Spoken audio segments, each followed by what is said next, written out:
everyone. So this video is going to focus specifically on how we calculate center of gravity and look at the stability of an aircraft. So make sure that you have some scratch paper and a pencil so you can do some of the calculations in the video, and let's get started. This lesson will focus on 1.2.3 Forces of Air Flight and Stability. In this lesson, you will learn how to calculate the location of the center of gravity for an aircraft and learn how it affects the stability of an aircraft. First, let's take a look at the four forces that act on an aircraft. Indicated in this diagram, you see lift and thrust with the green arrows and drag and weight indicated with red arrows. You will also notice that they are set up so that they are parallel to each other in terms of thrust and drag and perpendicular to each other in terms of lift and weight. Thrust and drag are opposing forces, and lift and weight are opposing forces. So the four forces on an aircraft include weight, which is the gravitational attraction of the Earth, lift, which is created by the effect of airflow as it passes over and under the wing, thrust, which is a forward-acting force that opposes drag, and drag, which acts in the opposite direction of the flight.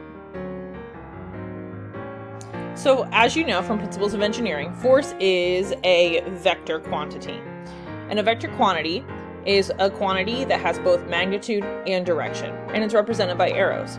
The length of the arrow is the magnitude, and the orientation of the arrow is the direction. So, in this example, which force has greater magnitude? Force 1 or force 2? If you said force 1, that's correct. Looking at this example, what is the direction of force 1? If you said force 1 is pointing to the right, you're correct, or in this case, to the east. What is the direction of force 2? If you said the left or to the west, you are correct. If the two forces are applied to an object, what will occur? When we have two or more forces that are applied to an object, the resulting force is called the resultant force. In this example, we see the diagram documenting that if we have force 2 pulling to the left and force 1 pulling to the right, we have a resultant force of 35 newtons.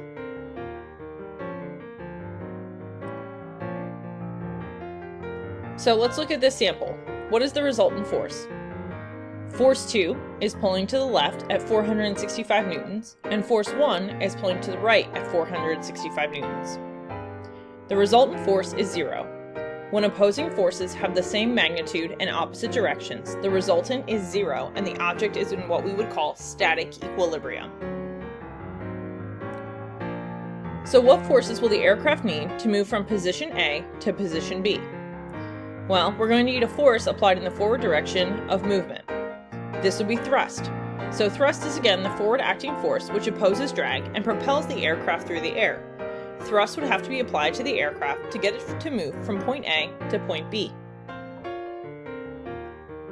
So does thrust experience opposition? It does. The opposition to thrust is drag, and it acts in the opposite direction of the flight and opposes any forward-acting force of thrust, and therefore limits the forward speed of an aircraft. So what occurs when thrust and drag are equal? Well, then we end up in equilibrium or zero net force, resulting in a constant velocity. So then how do you increase acceleration? Well, we would do this by increasing the thrust and decreasing the drag, or decreasing the mass. So what additional forces act on an aircraft? Well, this would include weight, which is the downward pull of gravity.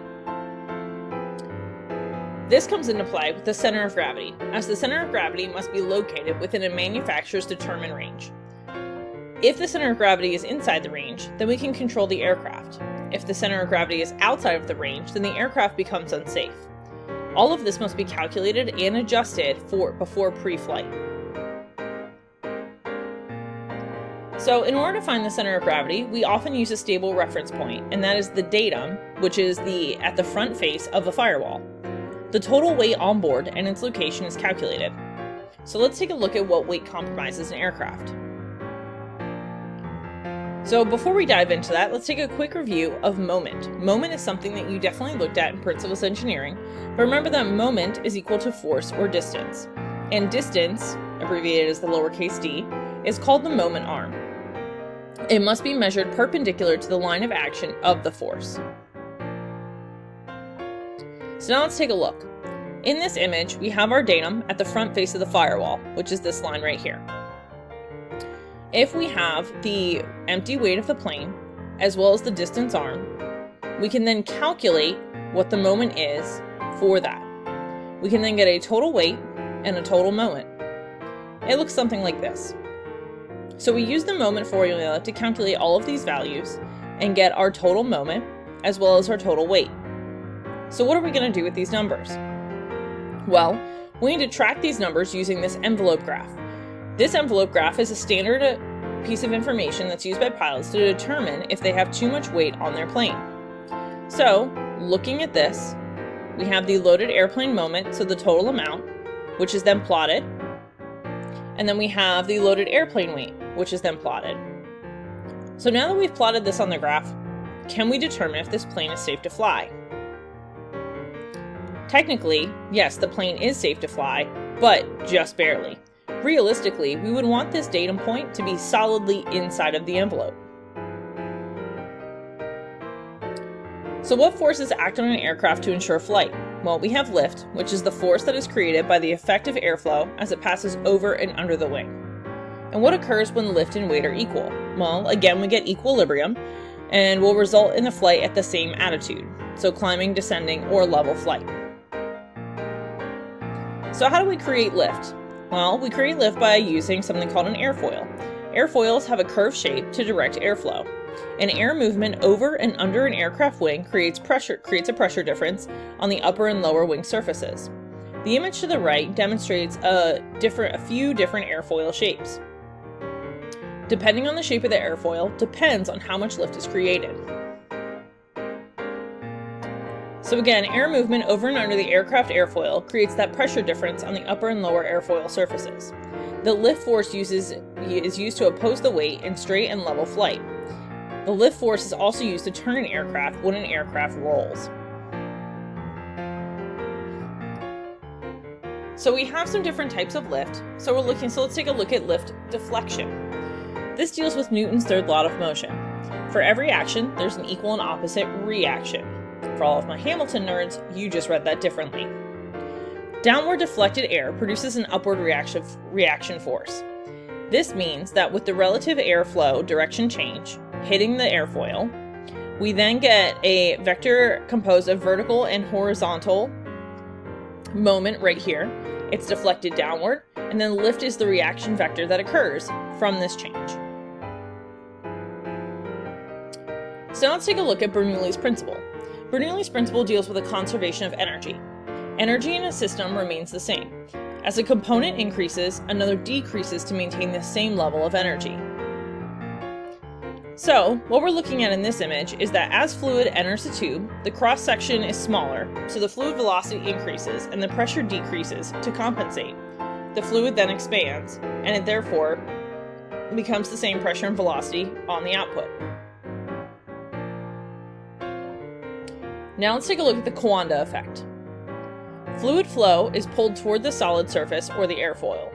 The flow accelerates over the airfoil top surface, while this is most pronounced on high angle of attack and slow fluid flow. So the air comes to the airfoil and then speeds over the top. So this is moving drastically faster. Now let's take a look at lift through circulation. In this case, the fluid flow direction is changed above and below the airfoil. The flow lines are more curved on an upper surface than on the lower, and this results in a greater pressure gradient across the upper streamlines. What that's basically saying is that because this is more curved, we're dealing with a greater pressure. So to recap, we have 4 primary forces of flight that act as a balancing act to allow an airplane to fly. In order to have upward mobility, the lift and weight must be balanced. To increase in altitude, lift would have to be stronger than weight. In order to have any kind of forward motion from an aircraft, thrust would have to be more than drag. In the event that these forces are equal, we have what is called static equilibrium and consistent flight. Okay, so that wraps up our introduction to center of gravity. We are going to be doing a lot more of this in class, so if you have questions, jot them down, send them to me via email. Either way, I will see you soon. Bye!